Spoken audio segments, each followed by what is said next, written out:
The brain, a complex mystery organ that influences everything a person does, thinks, or feels.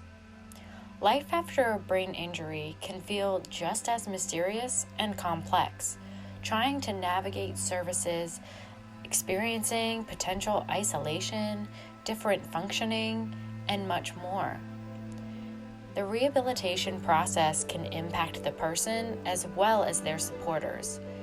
It's often filled with ups, downs, and everything in between, all while the brain is relearning and making new connections within. Join us as the Brain Injury Association of North Carolina sits down with brain injury advocates to discuss a variety of topics surrounding life after brain injury. The more we understand the different aspects of services and effects of brain injury, the better we can help make connections within our community for individuals living with a brain injury.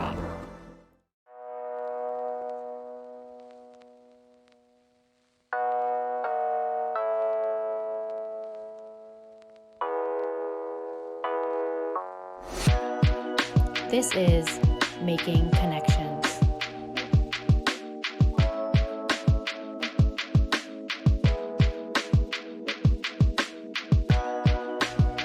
Today, we're going to talk about dysautonomia and brain injury.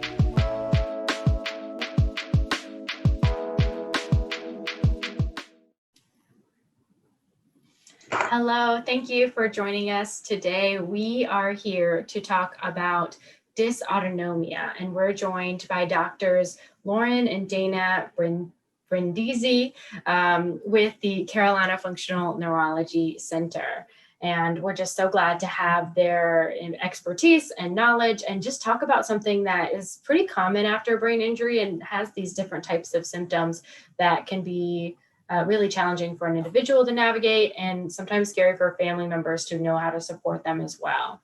So I'll first leave it to you guys to just tell us a little bit about yourselves and how you got into the world of brain injury. Well, we got into the world of brain injury just by way of our profession. So both of our backgrounds are in chiropractic, and then we both specialize in clinical neuroscience as our postgraduate work. So working with patients with all sort of neurological conditions and obviously brain injury and concussions and things like that come along with what we do.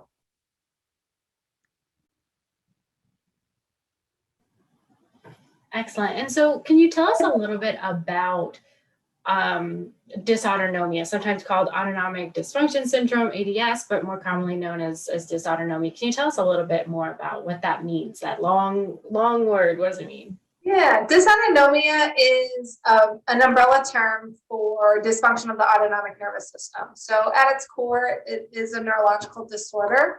A lot of times, though, people are having both symptoms that we know to be neurological, and also then they're having symptoms that may reflect some sort of cardiac issue. But your autonomic system is all of those parts and things in our body that we don't have to think about controlling. So our blood pressure, our heart rate, our breathing, our digestion, all of those things that are under automatic control, if you will.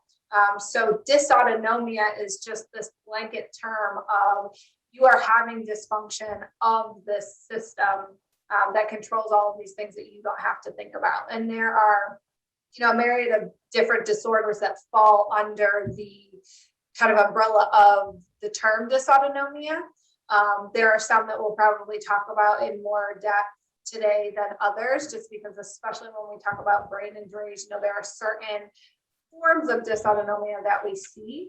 And also with brain injury, sometimes people have autonomic dysfunction. They may not meet the criteria for a full-blown autonomic disorder, but they're still showing parameters that are kind of outside of what we would consider to be normal autonomic function. Gotcha. It sounds like definitely something that, is hard to put a pin on just because it's everything that you don't control voluntarily. It's everything that just you take advantage of, it just occurs naturally. And things like that. So how common is dysautonomia, and how does that, maybe change after a brain injury? So it's actually more common than, people might think. Some of the stats out there show that like 70 million people worldwide suffer from dysautonomias. And then again, we'll kind of talk probably more in depth about something called POTS, which is a form of dysautonomia. And they show 1 in 100 teenagers get developed with postural orthostatic tachycardia syndrome. And we see that pretty commonly after a head injury as well. And they say 1 to 3 million Americans suffer from dysautonomias. So it is definitely more common, even though people may or may not have heard of the term itself. Yeah. And we think it's getting more common. I think we're getting better at I don't know if that's what you were gonna say, but I think we're getting better at recognizing it, diagnosing it. We're actually putting stamps on these things, whereas, even a few years ago, and even still now, some people don't always recognize them as a full-blown disorder. And now we're getting better at recognizing those things and being able to diagnose them kind of across the medical profession at large. So. Yeah. That's what I was going to say, is that we're seeing it more, and even, in our profession, and we've been treating these things for years, is a lot of people go, 4+ years and have seen 10, 20+ doctors being kind of shuffled around from specialist to specialist, having all these symptoms that seem unrelated. And I think that's the big thing, is I feel like that stat's probably a little bit higher for that reason, is there's a lot of people out there probably undiagnosed. Wow, yeah, and that definitely sounds like it affects a wide number of people, but the awareness isn't there. And so you have a lot of people that are just kind of in limbo, trying to figure out how to kind of find the treatment out there.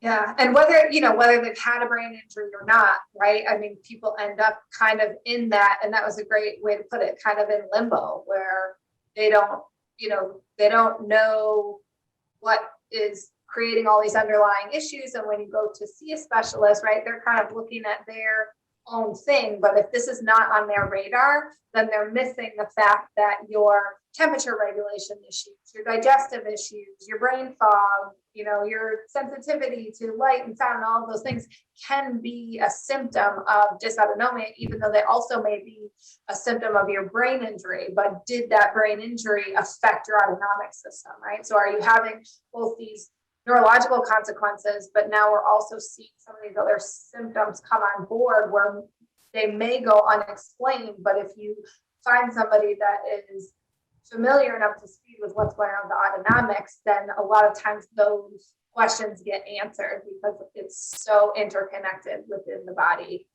and the nervous system at large. Yeah.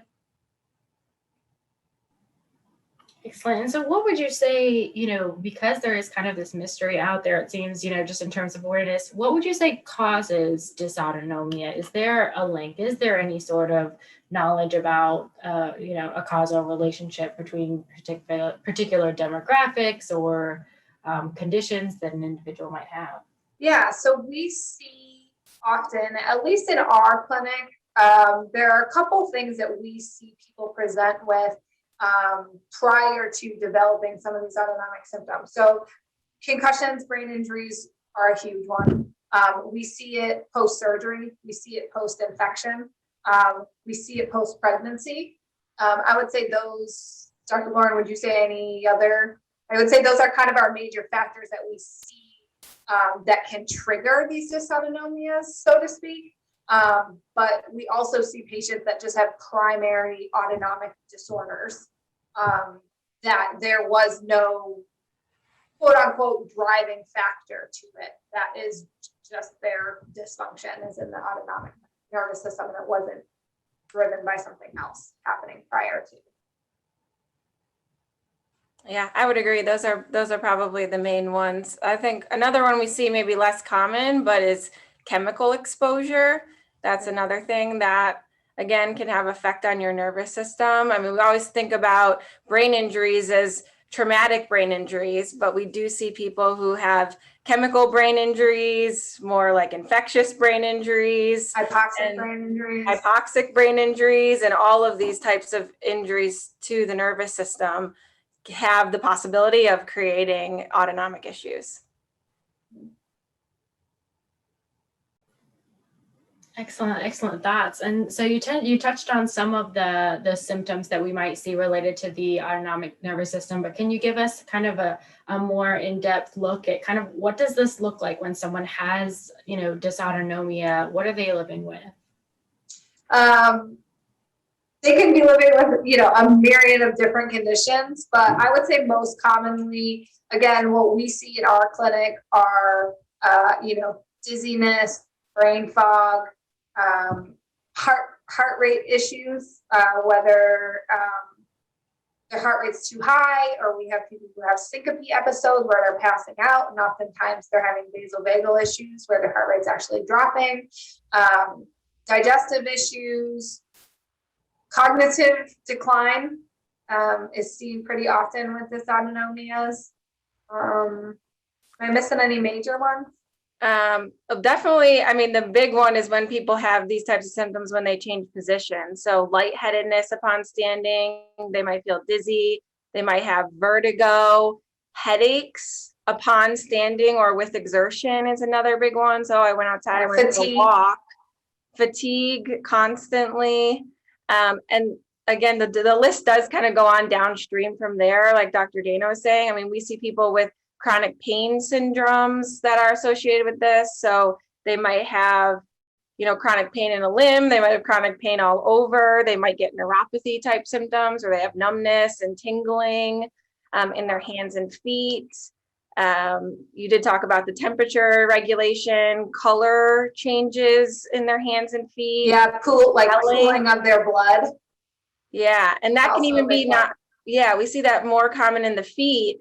But in other unique cases, we may see it in a random place like their hand or their abdomen when they stand up. They get a lot of distension in their abdomen, shortness of breath, anxiety, depression. The list goes on. Yeah. and it's just a matter of, I think, making sure, especially post brain injury, like ruling this piece of things in or out, right? If it's not being addressed, then you got to make sure that somebody's saying, like, this is not an issue for you. This is not a contributing factor to all of these symptoms that you may have, because for so many, and we just listed a bunch of symptoms off the top of our head, those all could be driven by autonomics. They could also be driven by other things. So I think especially when we're talking post-head injury, you've got to make sure that you're checking the autonomic nervous system, or that the provider that you're going to see is checking this in depth to make sure that it's not a piece of your puzzle. Because if it is, it has to be addressed. It has to be addressed. Yeah, it definitely sounds like there's a lot that goes on into the autonomic nervous system, and it just there's so many different things that someone could experience. Do you notice that it is something that like happens in like bursts of activity? You feel this kind of vertigo, like you said, kind of a change of position, getting up and things like that, or is it a constant kind of feeling? Do you see both? Is it frequent kind of episodes, or are they something that could happen, years apart?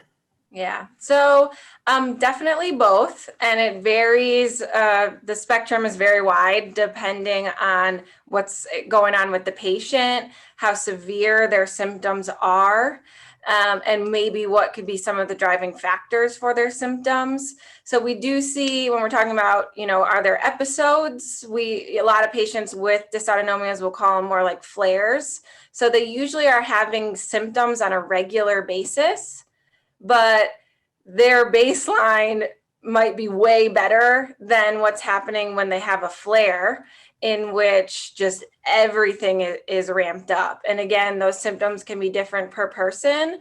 But when we're looking more traditionally at like the diagnosis of these things and why usually people even seek help and figure out they have autonomic issues, is the dizziness and lightheadedness and syncope when they change position. So for some patients, they're noticing that, once in a while, or maybe they have never even passed out. Or in some cases, severe cases, patients are passing out every time they stand up, or feeling like Or they're not going even to. sometimes. They're just Yeah, or they're sitting they're in there. the car.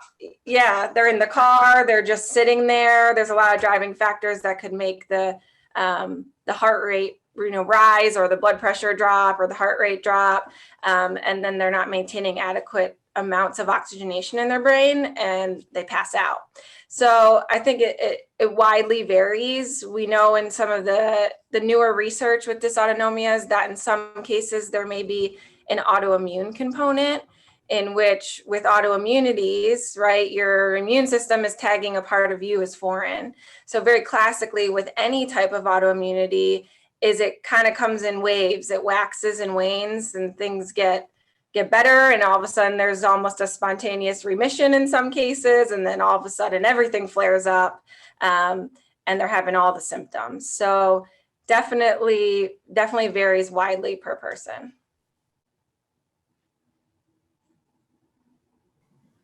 Yeah, that definitely, it sounds like it could just be, so you see one person with, the dizziness, and one person with the, change in heart rate, just really varies.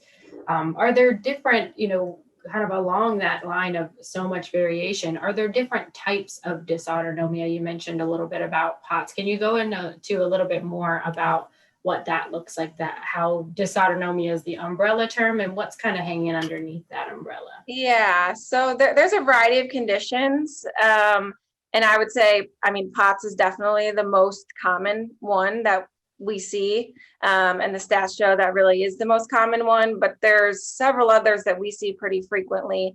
And distinguishing really has to do a lot with what's happening with things like their heart rate and blood pressure when they change position. And in our case, when looking from a functional neurological perspective, really where is the area of dysfunction within the brain? And that can be a driving factor for what we see clinically. But POTS, so that's postural orthostatic tachycardia syndrome. What we see when the patient changes position is they're having a major spike in their heart rate. That's really the classical one, which is usually 30 to 40 points difference from lying to standing. Then we see patients who have inappropriate sinus tachycardia, which can present very, very similar to POTS. We see vasovagal syncope, also can be called neurocardiogenic syncope.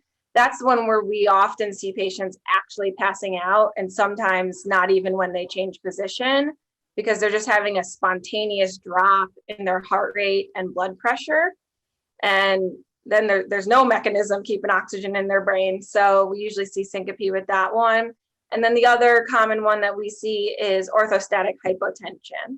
And that one is a major drop in the blood pressure when you change position. But we also see that, kind of associated with the compensatory mechanism of the heart rate rising.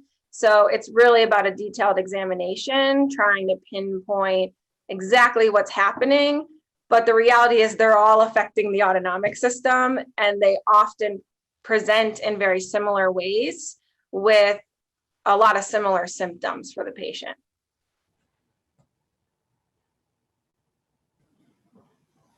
Excellent. Yeah, it sounds like there's definitely a lot that can affect your autonomic nervous system.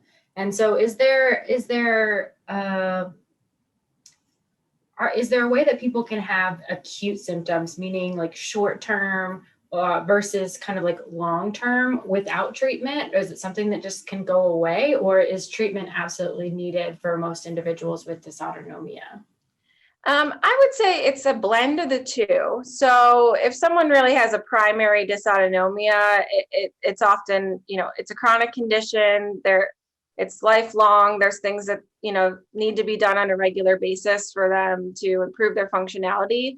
Not to say that they can't live a very normal and very functional life. That is definitely possible. But just like Dr. Dana was talking about earlier, there are often things that we see autonomic dysfunction secondary to, and especially we see this with brain injuries and concussions or mild traumatic brain injuries, is patients can have what look, I would say, more like an acute version of autonomic dysfunction after the injury. And ideally, in a lot of cases for patients, especially with concussions, is if they can resolve, over time with rest and anti-inflammatories, some of the more traditional means, then usually those things start to resolve.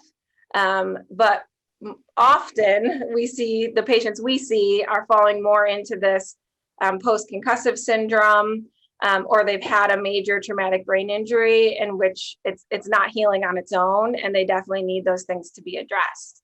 I would say in those cases that becomes a bit more chronic, but when you're working with a provider who understands the autonomic nervous system and is looking at that in the assessment to say, is this a component of your inability to heal from your brain injury? It really should be step one, because you need good oxygen, you need good fuel delivery to your brain tissue for it to heal and repair. And if you're neuroplasticity. Yeah, and for rehab to work, if your autonomic system's not doing what it needs to, then stimulating your brain and doing things to activate and exercise your brain aren't as efficient, because you're not getting the nutrients and oxygenation delivered to those regions where it needs to be. So in our training in clinical neuroscience, that's really step one, is assess the autonomics and make sure you're evaluating the autonomics in a rehab setting on a regular basis for these patients.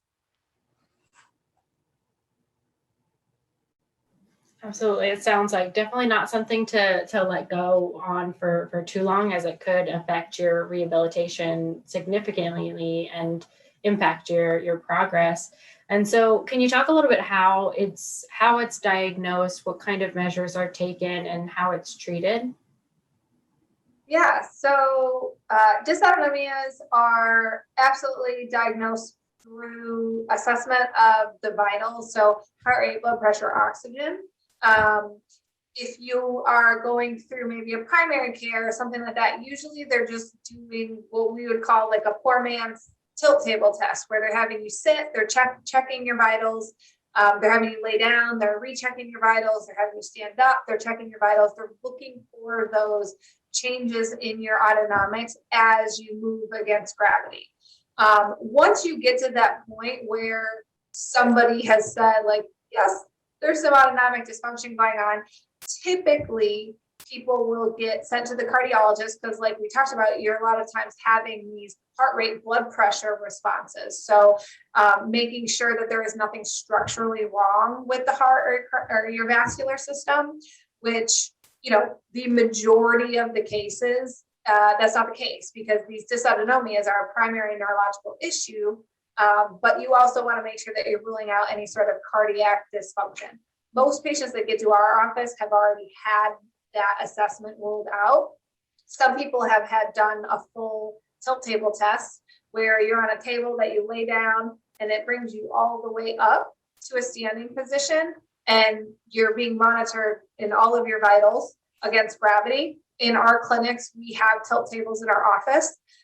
Different than a cardiac workup, though, we're not pushing any medication. We're not stressing the system any more than it's already naturally being stressed when we're moving you against gravity, which is more than enough to understand that, yes, you have this autonomic dysfunction. Yes, you meet the criteria for a full-blown autonomic disorder, or you're kind of in this gray area where, and this is where we see, I think, a lot of our concussion patients lie. And there's, obviously always outliers, but usually we see that they may not meet the full criteria for an autonomic disorder, but their autonomics are certainly not normalized against gravity, which is a tough place for people to be in as a patient, because if it's not so abnormal that you meet the criteria, you may go fly under the radar depending on what type of provider you're seeing, what type of care that you're getting. Because they may be considered to be quote unquote normal. So for example, if we're talking about POP, in adults, your heart rate has to increase against gravity more than 30 beats a minute. But if your heart rate only increases 28 beats a minute against gravity, you may be extremely symptomatic. However, it is considered to be quote unquote normal. And that's where I think we help a lot of people in that we know that that's not normal, and we know that you're symptomatic, and we know that with head injuries, this is a very common place to be in. So a lot of people have head injury and they say, yes, I know I had a concussion, and they still have all of these symptoms, and people are saying like, yeah, but everything's fine. You're fine. Your labs look fine. You don't have any issue on your imaging. Everything's fine. And oftentimes those are the patients that have this autonomic dysfunction that just doesn't quite meet the criteria. But again, then we see patients with primary dysautonomias that meet the full-blown criteria for everything that we're talking about, and they actually have an autonomic disorder at that point. So it's very important to make sure that you're getting, orthostatic vitals tested, that if you need a tilt table test, that you're getting that done, and you're getting things like an echo and a stress test, and making sure that there's nothing structurally wrong with your heart and your vasculature. Yeah. Go ahead. Oh, I was gonna say, and then after that, is a lot of where patients end up in our office next, is because we're going to assess a little bit deeper from a functional perspective, what's going on with their overall nervous system and some of the other driving factors that feed into the integrity of the autonomic system. Things like the extended autonomic nervous system, right? We have your immune system can play a role, your endocrine system can play a role. And we want to understand from a more holistic perspective what that looks like, and then do something about it, right? Drive some treatment. And we do that in a more natural way to activate and exercise these brain regions and get them stronger and working better. And that goes, people in the brain injury world are familiar with neurological rehab, right? That's one of the main driving treatment methods when somebody is not recovering from a brain injury. But the reality is we do that for patients across the neurological spectrum. So they have a primary autonomic disorder, and we can still use a neurological rehab method to actually exercise and activate these brain regions and get them working better. And then just like Dr. Dana said, you go get a test done, you don't fit into the box of a primary diagnosis, but you're still really struggling. And in some cases, sometimes struggling more than somebody who did meet the criteria. And that doesn't mean that you just have to sit home and wait for it to get worse. That's really where looking in the world of functional neurology, functional medicine, just functional healthcare in general is a great place to go, is a great resource, and somebody that's familiar with these types of issues, because we're going to look with a little bit more of a fine-tooth comb about the integrity of all of these systems and how they work together. Yeah, and I think to piggyback on that, just like what we do as functional neurologists, once you have the diagnosis of whether you have just dysautonomia, where you have some dysfunction, but you don't have this full-blown disorder, is kind of, to your point, Dr. Lauren, what are these other systems that feed into your autonomics, right? So some of these people where, they can't get in a car, right? They may be having vestibular issues that are driving this autonomic dysfunction, or people may have cortical issues that are driving their autonomic dysfunction. And in addition to running through a full autonomic assessment, when we look at patients, we're also then taking it all of these steps further to say, not only do we have immune dysregulation, do we have endocrine issues, what's going on there, but also what are these other parts of the brain doing, right? Are they supporting your autonomics, or do you actually have dysfunction in other areas of your brain that are not allowing the autonomics to be supported? So then we can go in and we can be very specific in our rehab to not only say like, you have autonomic dysfunction, but also here's what's driving that. This is the area of your brain that's involved. And then we can go in and do specific neurological rehab. And we do that for all of our patients. But, with brain injuries, no brain injury is created equal, right? So every patient may have different symptoms, right? Or they may have similar symptoms and may be coming from different parts of their brain. And that's kind of where clinical neuroscience, I think, really shines, because we can go in and pinpoint and target those specific areas of your brain, because everybody's brain injury is different, because everybody's brain and nervous system is different. Yeah. And I think, kind of the flip side of that too, is a lot of patients, especially athletes who have had head injuries, get an impact test done. Well, we we see there's some faults there, because the impact test, one, if you've had it done a ton of times, you can be really good at getting through it, even though you got your bell rung. But we also see that it's really missing some pieces in terms of the total assessment of the overall nervous system. And that's really important when you even just look at return to play for athletes, right? If they can get through the cognitive tasks, but they have put one foot in front of the other.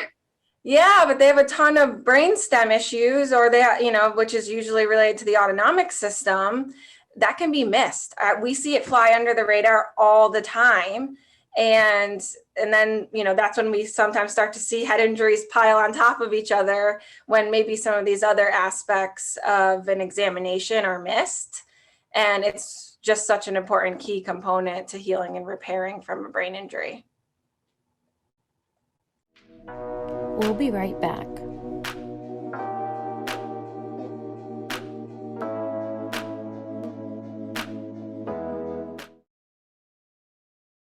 Neurocommunity Care is an independent case management and community support provider specializing in community-based support services for persons with brain injuries and other neurological conditions.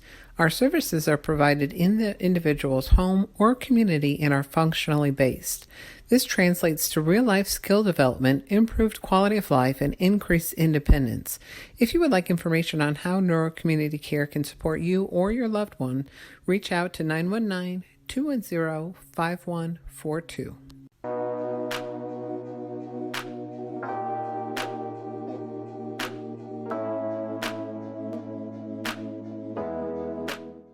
Yeah, you mentioned neuro rehab and like those type of different therapies. Do medication and environment play a role in dysautonomia when it comes to treatment with dysautonomia? Absolutely. So there's kind of a standard at this point course of treatment for most patients that suffer from dysautonomias. If you're ending up at the cardiologist and things like that, which is where a lot of dysautonomia patients at least start their journey or end up with their journey, things like beta blockers, Florinef, something called Mitadrin are really the three major players when we're talking about the medications that are prescribed pretty much across the board when we're talking about autonomic dysfunction. And a lot of patients will do really well on these types of medications because at the end of the day, what it's doing is it's helping to basically increase your blood pressure enough so that you can actually pump blood against the blood vessel walls and move the blood to where it needs to be, whether that be your brain or your toes. It doesn't really matter. They're giving you something that's going to help with that. Now, we see patients that have been on medication that still have a ton of symptoms. They may be better than they were before, but if the neurological piece isn't being addressed, you're just providing a pill to say, okay, we want to increase your blood pressure, but we're not addressing X, Y, and Z. That's actually the underlying issue. So the medication side of things are very common. There's also a lot of very common generalizations that are made to people when they have autonomic dysfunction, like wear compression socks, increase your salt intake, drink electrolytes, be cautious when you're moving up and down against gravity, which are all great recommendations, but also there's a lot of things in that realm that can also be improved upon if we can pinpoint and target what's actually going on in the brain. And then environment, I would say for a lot of people, what we hear pretty commonly with dysautonomias is things like heat will really trigger them.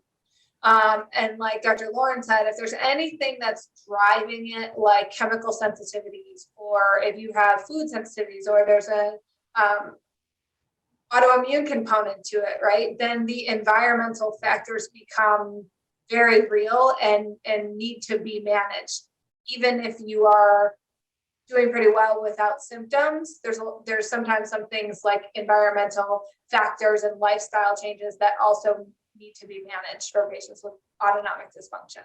Yeah, and I would say stress levels is a big one Yes. for everyone. So understanding and educating about stress management, I mean, that's helpful for anybody, but we definitely see that with patients with neurological conditions, and the autonomics, right? Your brain doesn't really know the difference of if you're feeling stressed out because you're sitting in traffic, or if you're actually running from a bear, right? It's the same autonomic, that same sympathetic response that you're going to get.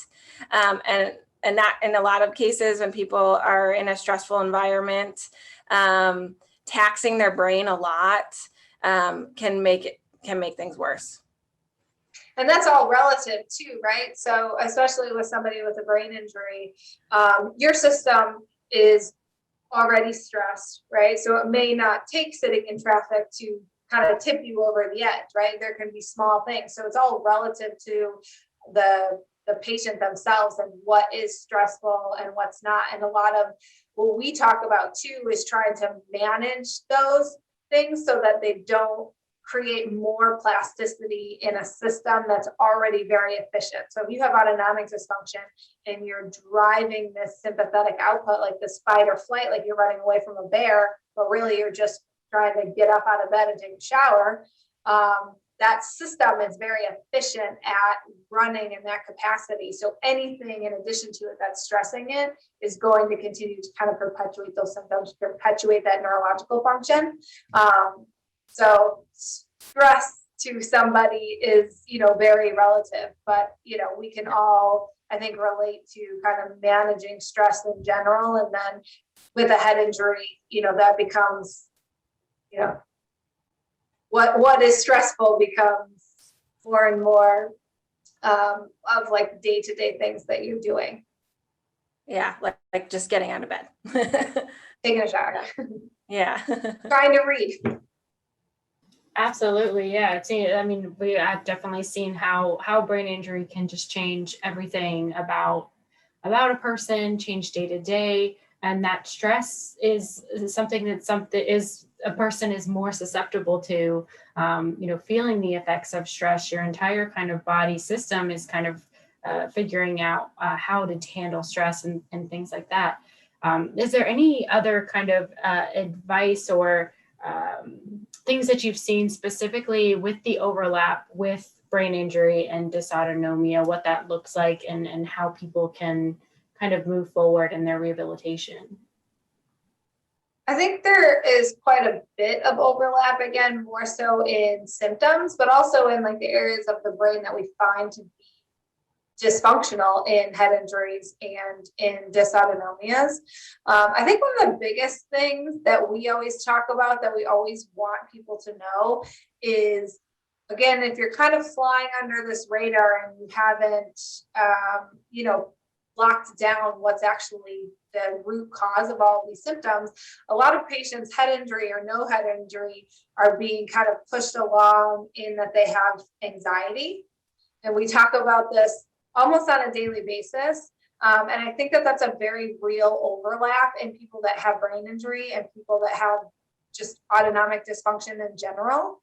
And then also, Lauren, I think you kind of mentioned before that a lot of the people that you come across with these brain injuries, it's not a visible injury. So whether it's being driven by a brain injury or not, right, these disorders of the nervous system are real and they're significant. And a lot of people, feel, lonely and, oftentimes dismissed because people can't see their injury. And that is very, very real for dysautonomia patients, just like it is for brain injury patients too. So I think those are like big overlaps that we see just in what the patients are experiencing. And then clinically, there's a lot of overlap with symptoms. There's a lot of overlap with, I think, recovery.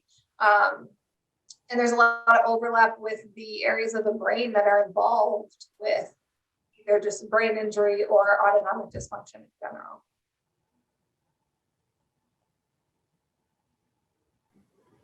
Excellent. Yeah, I think that's so true.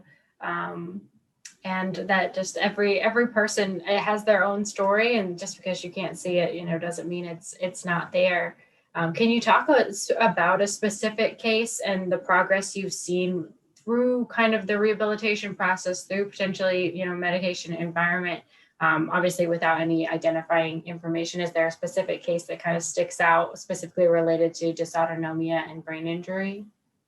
Yeah, I mean, I would say we probably have a ton, but I definitely have a couple that I think are worth touching on. I just recently did a re-exam on a patient. She's 40.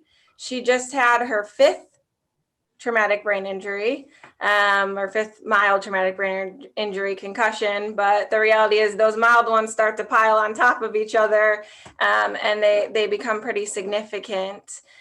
So her first injury was in 1996, and with little to no help until she actually came into my office. One of the first things we identified was that she was actually having autonomic issues. What I thought was really interesting about this case is she was not presenting with what classically somebody would perk my ears up immediately to think an autonomic issue. She wasn't saying, oh, I feel dizzy and lightheaded when I stand up, or I feel like I'm going to pass out. She was having a lot of issues with mobility. She was having a lot of headaches, a lot of fatigue, especially a fatigue that was like, I can do this amount throughout the day. And then once I hit a wall, and I'm sure there's tons of brain injury patients that can definitely relate to this. She was just done for the day, right? And when we were able to assess her autonomic system, I mean, I put her on the tilt table and her heart rate went well above 40 points. She actually almost passed out. So I was like, we know what's going on, right? We need to obviously assess all these different brain regions too, which we did notice.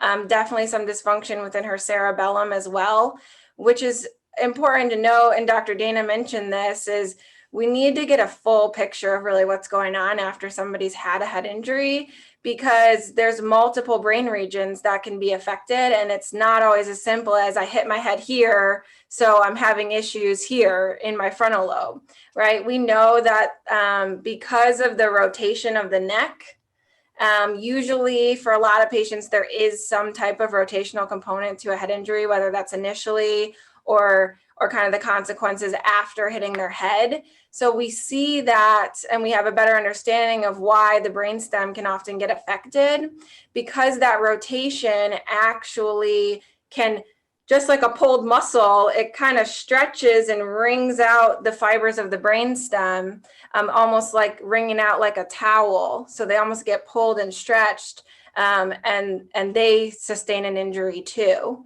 And so that's kind of what we noticed with her. She was having, she had multiple injuries, so she was having multiple regions that were definitely playing a role. And with her cerebellum, the idea is I didn't feel like because her cerebellum was playing more of a primary role, she was having autonomic issues because she wasn't regulating or coordinating her autonomic system very well, which is really what the cerebellum does. It coordinates everything the rest of the brain does.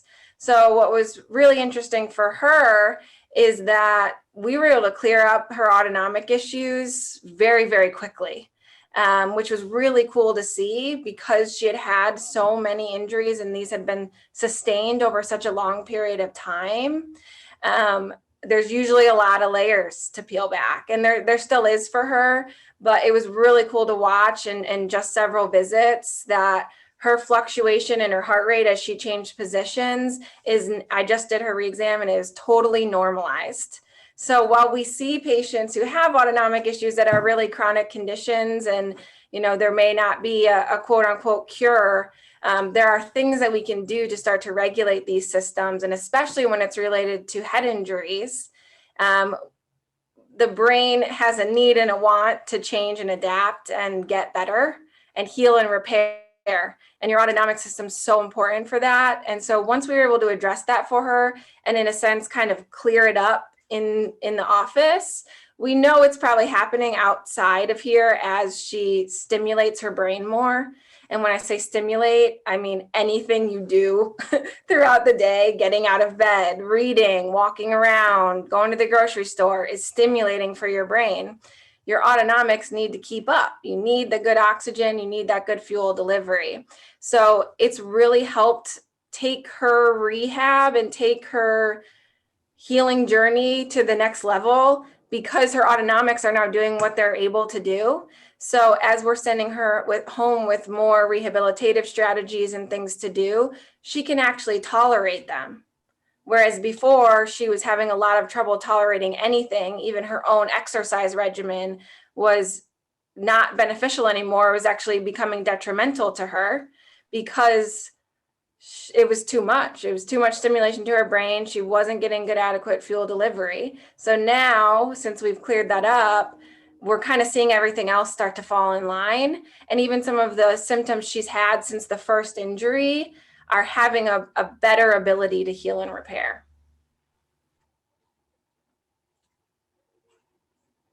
Wow, yeah, that sounds like really excellent progress. And I feel like that happens to so many people where they don't get help right away. And so they just kind of see it as, well, this is my brain injury and no one's here to help me. I'm going to have to do this all by myself. And so, it's years later, and then they find that magic ray of hope. And, it's amazing when you find the right people and you look for the right things, like you said, the awareness of testing the autonomic nervous system, not just taking it for face value of brain injury, but really what's going on underneath the surface, because there are so many different components there that can collide. So Yeah. Yeah. Yeah, and I would say, even to piggyback on that, we just see a lot of cases, and even sometimes it's the icing on the cake for them, right? I had a patient who came in end of last year who she had a substantial brain injury at the beginning of the year, and she had made so much progress up until she came to me. And all in all, she was doing really, really well. The majority of her testing looked phenomenal. But the piece she was missing was she was definitely having some mild autonomic dysfunction. And so when she would go to school, she would definitely hit a wall. If she was in clinical, she worked in healthcare, she was hitting a wall. She was tired. She was having a lot of brain fog, having trouble with memory recall. And so we were seeing, while a lot of her complaints seemed more cognitive, the driving factor for her to really get that better wasn't to do things for her frontal lobe and have her do all these, higher cognitive tasks or memory tasks or things like that. We actually needed to fix her autonomic system so that she got good fuel delivery to her frontal lobes so that they could do what they needed to do.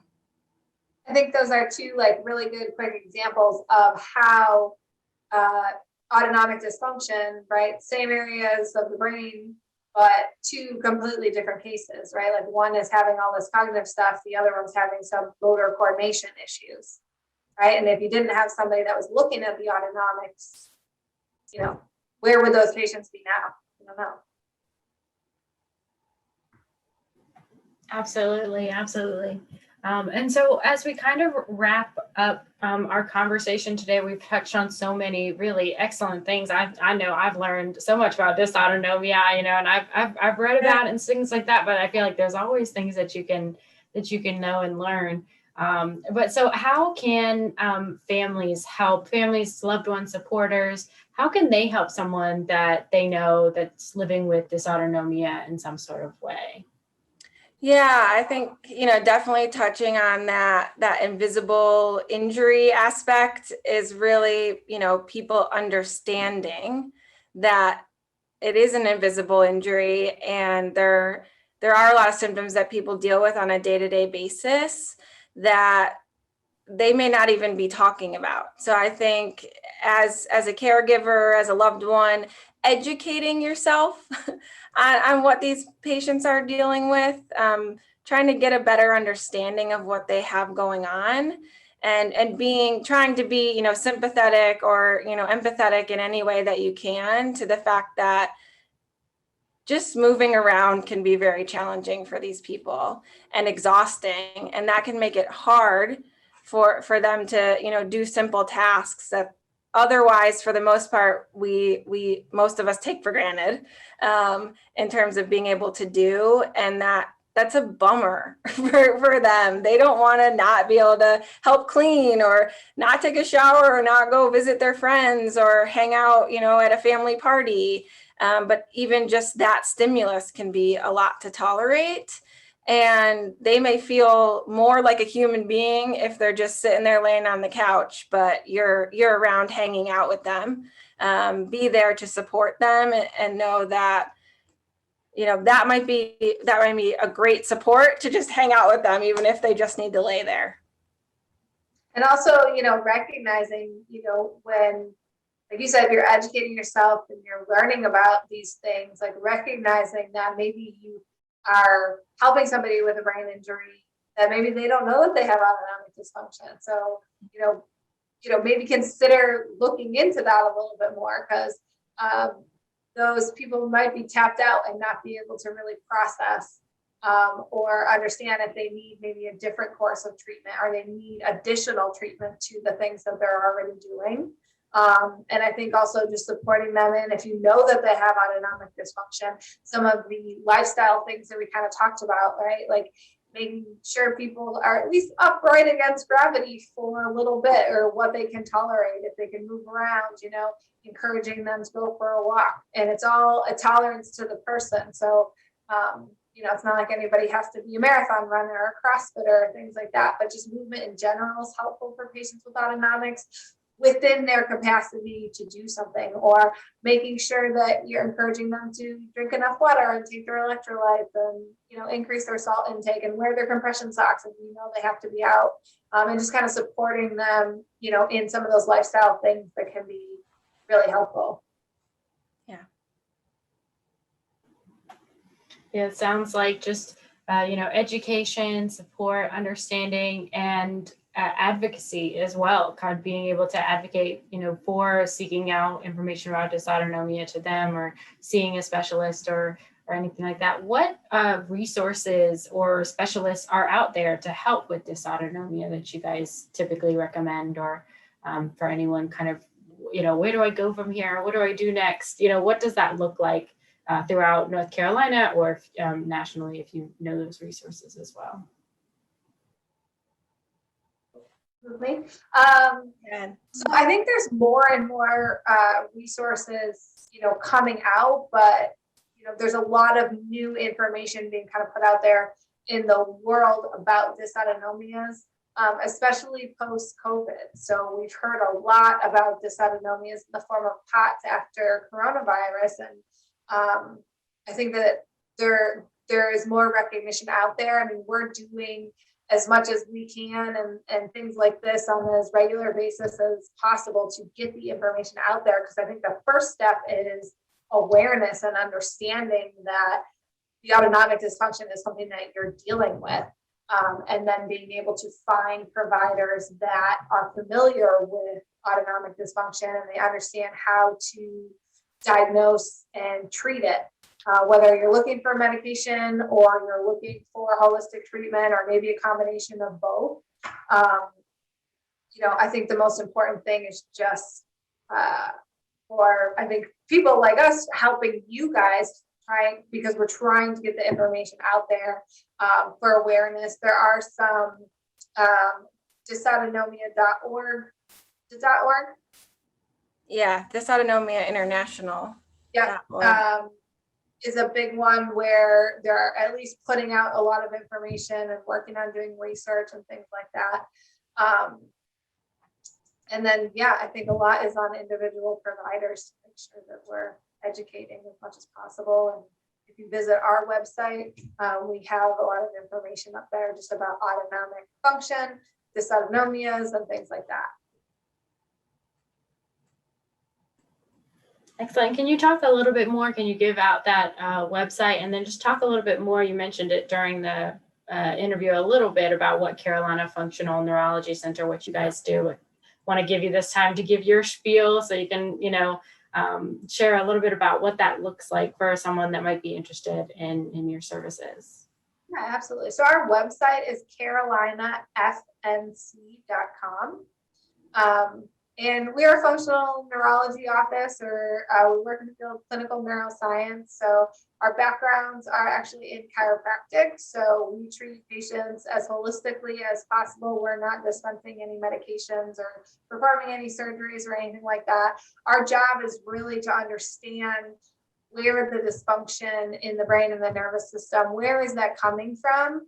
And then understanding what mechanisms and therapies that we can apply to impact that brain area. So when we run patients through full neurological exams, we are almost always doing a full autonomic assessment on people because of how important it is and because it's so foundational in the brain. If you don't have proper autonomic function, you don't have adequate blood flow, you don't have good oxygenation to your brain or to your body. And then we're breaking the brain down into different parts and pathways and understanding if there's any dysfunction on top of that that could be contributing to the patient's symptoms. And then we apply, we got a lot of tools in our toolbox. So we apply a lot of different therapies in order to create neuroplasticity and change brain function. And that's the premise of everything that we do. We now know that it is very possible to change brain function, and there are certain things that our brain need in order to do that. But our brain does want to, like Dr. Lauren said, change and adapt and heal. And we are just providing therapies to help the brain do that. So we use, visual motor retraining. We do autonomic retraining. We do cognitive therapy. We do vestibular rehab. We use red light. We use hyperbaric oxygen therapy. We do neuromodulation. We have a lot of tools in our toolbox, and everything is very specific and based on the patient's exam, and then targeting those areas of their brain that we find to be dysfunctional and using the therapies that are best suited for that individual, not for the diagnosis itself.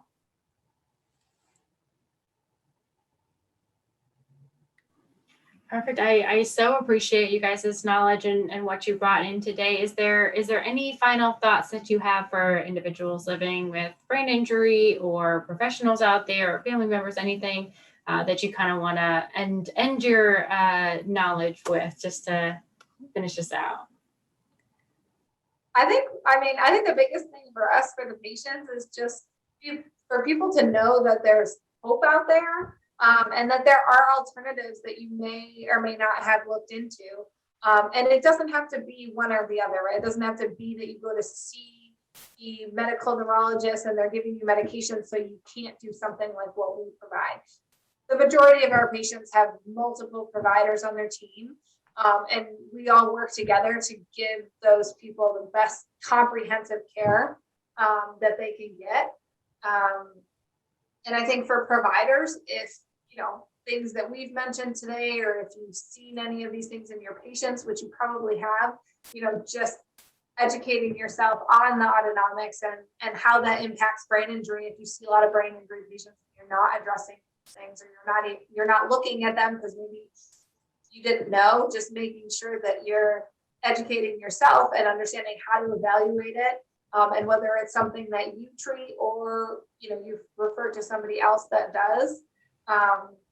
Just being able to recognize that, I think, is the biggest thing as a provider, that I think we would encourage in general. Yeah, I would agree. Wonderful. Thank you guys so much for this wonderful information. I'm excited to increase awareness and share this to as many people as we possibly can. I hope you all out there have enjoyed this episode. And if you have any particular questions, feel free to go check out their website, and we'll offer some resources and links down in the description as well. So thank you so much. I hope you have a wonderful day. Thanks, Lauren. Thank you so Thanks, much. guys.